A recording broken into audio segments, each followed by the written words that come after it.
Hi everyone, how are you all? I hope you must be doing great. This is me, Khan Rizwani. Welcome back to my channel. Many of you haven't subscribed yet. Please subscribe my channel.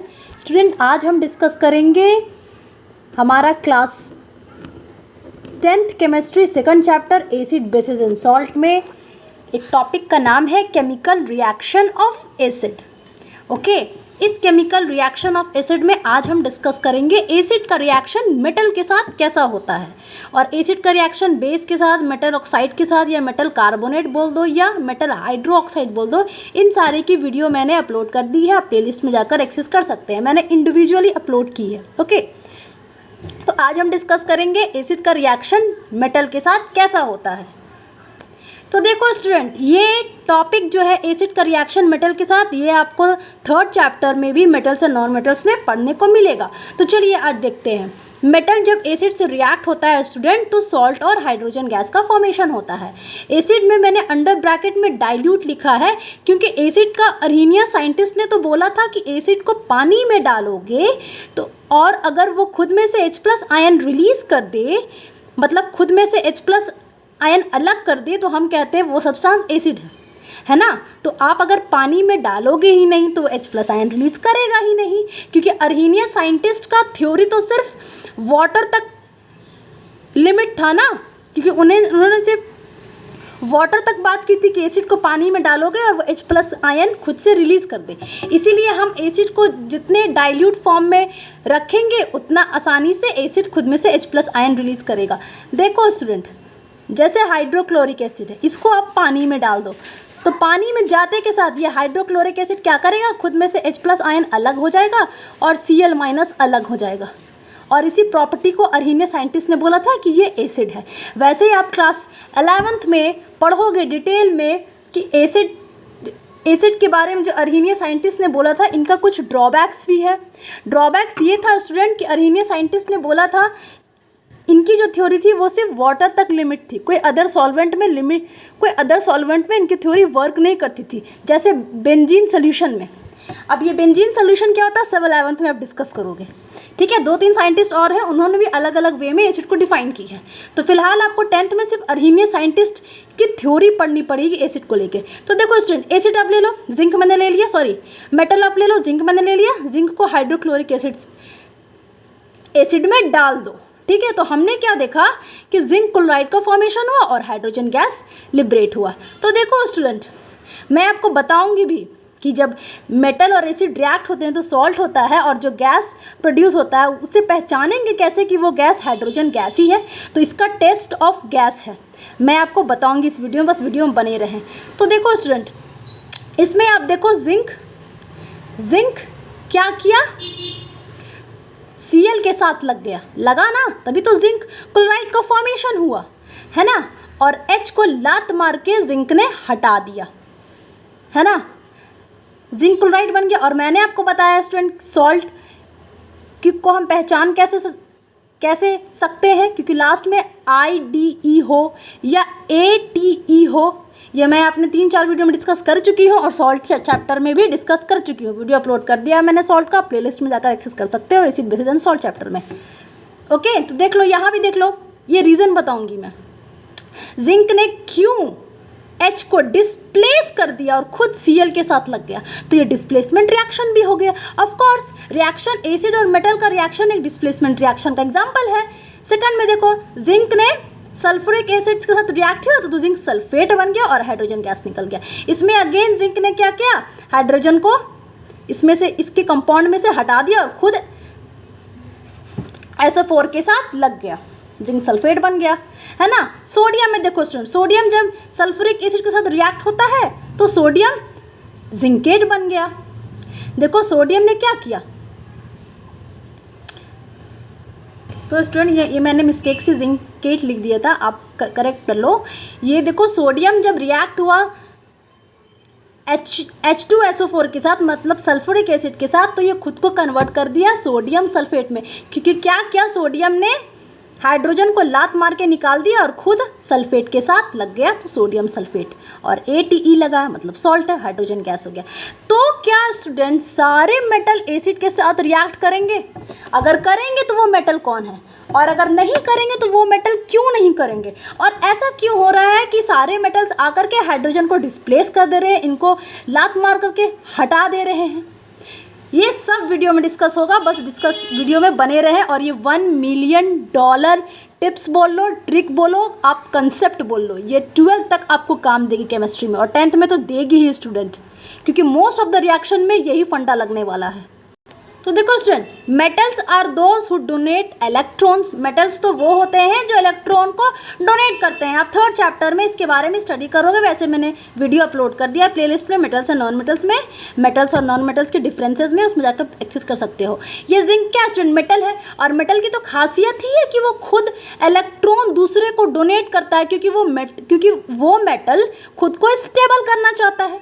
कोई भी element खुद में से electron निकालता है या देता है या लेता है, क्योंकि वो खुद को स्टेबल करना चाहता है। तो जिंक क्या करेगा? HCl में से क्लोरीन को बोलेगा, क्लोरीन भाई साहब आपको तो बहुत मेहनत करनी पड़ रही है हाइड्रोजन में से इलेक्ट्रॉन निकालने के लिए, आप एक काम करो, आप मुझसे कंबाइन हो जाओ, मतलब आप मुझसे इलेक्ट्रॉन ले लो, आपको इतनी मेहनत करनी नहीं पड़ेगी, क्योंकि मैं तो खुद आगे आकर आपको दे रहा हूँ। तो क्लोरीन बोलेगा नेकी और पूछ पूछ, चलो भाई साहब आ जाओ, मेरे साथ लग जाओ, और हाइड्रोजन को खुद लात मार के निकाल देगा। यही फंडा सबके साथ होता है स्टूडेंट। बेसिकली 1st चैप्टर में जो आपने पढ़ा था डिस्प्लेसमेंट रिएक्शन में, उसमें यही लॉजिक अप्लाई होता है, और एसिड के साथ अगर मेटल रिएक्ट होगा तो यही लॉजिक अप्लाई होगा। एसिड के साथ तो स्टूडेंट अगर मेटल ऑक्साइड रिएक्ट होगा, इधर देख लो, मेटल ऑक्साइड रिएक्ट होगा, यही फंडा अप्लाई होगा। एसिड के साथ अगर मेटल कार्बोनेट रिएक्ट होगा, यही फंडा अप्लाई होगा। एसिड के साथ अगर मेटल हाइड्रोक्साइड रिएक्ट होगा, यही फंडा होगा। सब केमिकल रिएक्शन ऑफ एसिड है, एसिड के बारे में आपको पढ़ना है, सब में बेसिकली कॉमनली यही फंडा है। आप मेरे प्लेलिस्ट में जाकर एक्सेस कर सकते हैं, सब में लगभग सेम है। ओके, बस कुछ चीज़ों की ध्यान है कि इसमें सॉल्ट हाइड्रोजन गैस हो रहा है, कुछ में सॉल्ट और CO2 प्लस वाटर होगा, कुछ में सॉल्ट और सिर्फ वाटर होगा। बट ये जो सॉल्ट बनेगा ना स्टूडेंट, ये डिस्प्लेसमेंट रिएक्शन से ही बनेगा। इसमें एसिड में से मेटल उसको लात मारेगा हाइड्रोजन को, हाइड्रोजन बेचारा बाहर निकल के आ जाएगा, और वो मेटल लग जाएगा उस एसिड में जो आयंस प्रेजेंट हैं। देख लो ना, क्योंकि एसिड की तो रिएक्शन ही हो रही है मेटल से, मेटल ऑक्साइड से, मेटल कार्बोनेट से, मेटल हाइड्रोक्साइड से, सब में मेटल आ रहा है। तो मेटल की तो काम ही है खुद में से इलेक्ट्रॉन किसी को ऑफर कर देना, तो ये ऑफर करता जाएगा और हाइड्रोजन बेचारा लात खाकर बाहर आता जाएगा। ओके, तो देख लो student, so only those metal will react with acid that can replace hydrogen present in that acid। मतलब स्टूडेंट मैंने जो आपको बोला, क्या सारे मेटल हाइड्रोजन को लात मार के निकालेंगे? तो नहीं, सिर्फ वही मेटल हाइड्रोजन को लात मार के निकालेंगे स्टूडेंट जो हाइड्रोजन से ज़्यादा ताकतवर है। अब ताकतवर यहाँ का मतलब ये होता है स्टूडेंट कि वो हाइड्रोजन से ज़्यादा इलेक्ट्रॉन डोनेट कर सके, ईजिली दे सके। देखो रिएक्टिविटी सीरीज आपने पढ़ा होगा 1st चैप्टर में, आपको 2nd चैप्टर में भी पढ़ना है और आपको 3rd चैप्टर में भी पढ़ना है। तो ये रिएक्टिविटी सीरीज आपका पीछा नहीं छोड़ने वाला स्टूडेंट, और 11th में तो बिल्कुल भी नहीं। तो देखो ये सारे मेटल्स हैं, ठीक है, बस इसमें कार्बन और हाइड्रोजन मेटल्स नहीं, ये नॉन मेटल्स है, और इनको रिएक्टिविटी सीरीज आप बोलो या एक्टिविटी सीरीज बोलो। और इसमें कार्बन और हाइड्रोजन को रखने का मतलब यही है स्टूडेंट, क्योंकि ये नॉन मेटल है, ये सिर्फ कंपैरिजन के लिए है। साइंटिस्ट ने इसलिए रखा है ताकि आपको समझ में आ जाए कि हाइड्रोजन के ऊपर जितने भी हैं वो सब रिएक्टिव है, या कार्बन से ज़्यादा रिएक्टिव कौन है, कार्बन से कम रिएक्टिव कौन है, या हाइड्रोजन से ज़्यादा रिएक्टिव कौन है, हाइड्रोजन से कम रिएक्टिव कौन है। ठीक है, तो देखो स्टूडेंट, हाइड्रोजन से ऊपर जितने भी मेटल्स हैं वो सब हाइड्रोजन को लात मार देंगे, मतलब वो सब हाइड्रोजन से ज़्यादा स्ट्रांग है, मतलब ये सारे बहुत ईजिली इलेक्ट्रॉन दे देंगे एज कंपैरिजन टू हाइड्रोजन। देखो यहाँ पर वही तो हुआ, लुक है ना, जिंक ने लात मार दी H को, सोडियम ने लात मार दी H को। तो देख लो सोडियम या जिंक ये सब हाइड्रोजन से ऊपर है ना, मतलब हाइड्रोजन से ज़्यादा स्ट्रांग है, मतलब ज़्यादा इलेक्ट्रोपॉजिटिव है। अब इलेक्ट्रोपॉजिटिव क्या होती है ये 3rd चैप्टर में आप पढ़ोगे, मैंने वीडियो अपलोड कर दी है मेटल्स और नॉन मेटल्स में। मतलब वैसे एलिमेंट जो खुद में से इलेक्ट्रॉन निकाल सके, और इलेक्ट्रॉन पे चार्ज क्या होता है स्टूडेंट? नेगेटिव। तो जब इंसान खुद में से कोई नेगेटिविटी निकाल दे तो वो पॉजिटिव इंसान हो सकता है, होता है ना। तो ये सारे इलेक्ट्रोपॉजिटिव है। मेटल्स जनरली इलेक्ट्रोपॉजिटिव होते हैं, नॉन मेटल्स इलेक्ट्रोनेगेटिव होते हैं, क्योंकि नॉन मेटल्स की खासियत होती है इलेक्ट्रॉन डोनेट नहीं करना स्टूडेंट, इलेक्ट्रॉन लेना, इलेक्ट्रॉन गेन करना, क्योंकि यहाँ पे ये सारे क्या हैं, ये नॉन मेटल्स हैं, है ना, तो ये इलेक्ट्रॉन लेंगे मेटल से। ओके, तो देखो स्टूडेंट यहाँ पर, so only those metals will react with acid that can replace hydrogen hydrogen present in that acid, बता चुकी हूँ।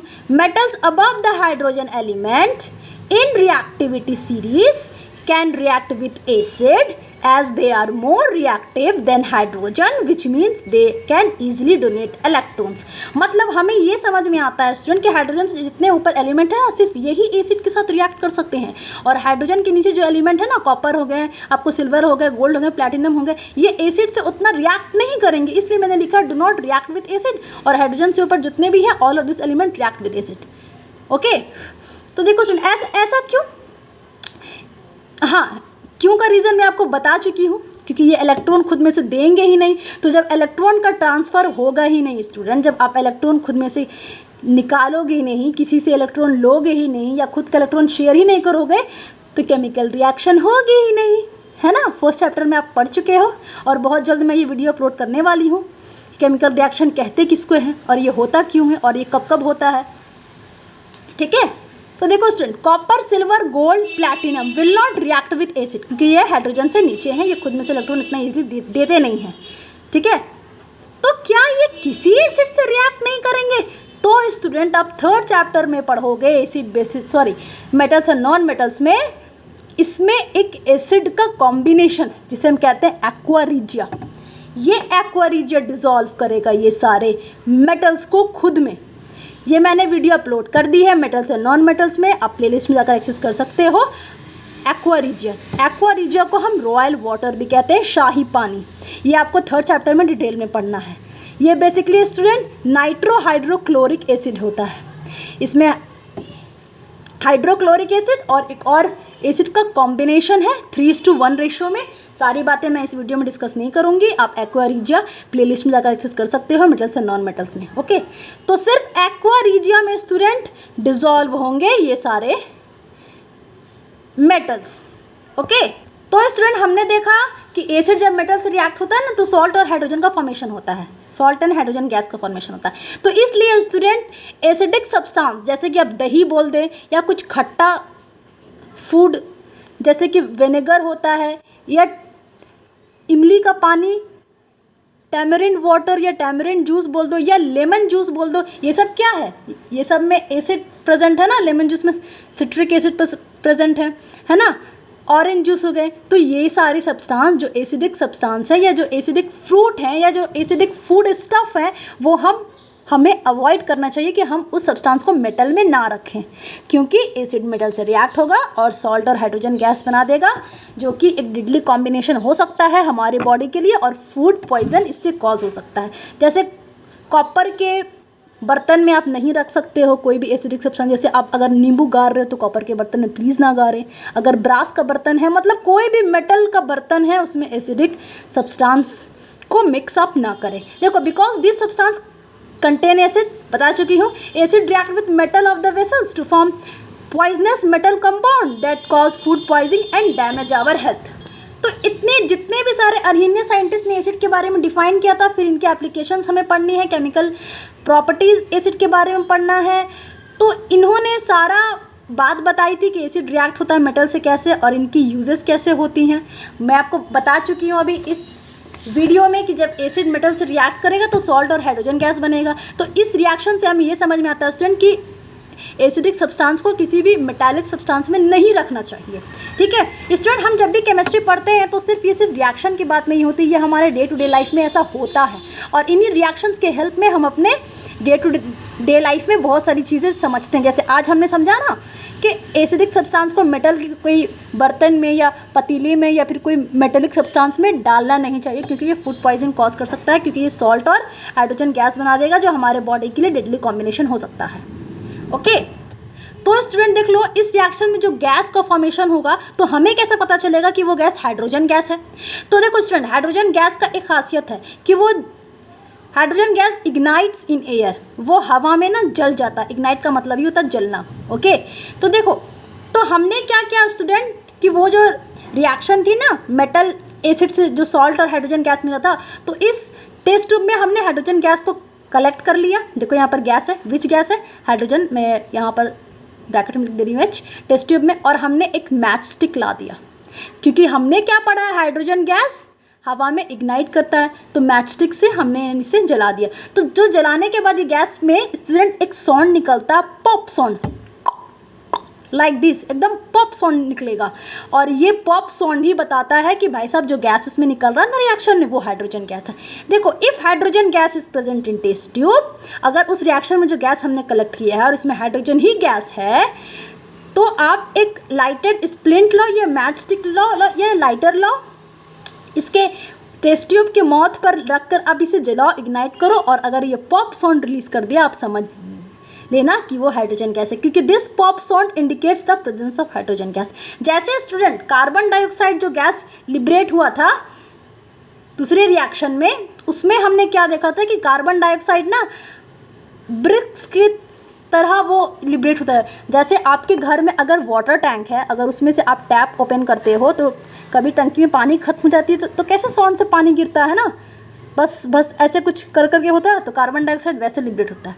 तो हम समझ जाते हैं कि वो कार्बन डाइऑक्साइड है। या कार्बन डाइऑक्साइड का एक अपना टेस्ट होता है, लाइम वाटर, चूने के पानी से पास करा दो, अगर कार्बन डाइऑक्साइड से अगर वो पानी मिल्की टर्म हो गया तो हम समझ जाएंगे कि ये गैस कार्बन डाइऑक्साइड है। वैसे ही स्टूडेंट हाइड्रोजन गैस का भी है कि ये हवा में इग्नाइट करता है, जलने लगता है, इसलिए हमने मैच स्टिक से लाया और ये पॉप साउंड हुआ, और ये पॉप साउंड ही हमें इंडिकेट करता है कि the gas which was present in this reaction is nothing but hydrogen gas. I hope आपको चीज़ें समझ में आ गई होंगी। Thank you for watching. Please like, subscribe my channel. God bless you all.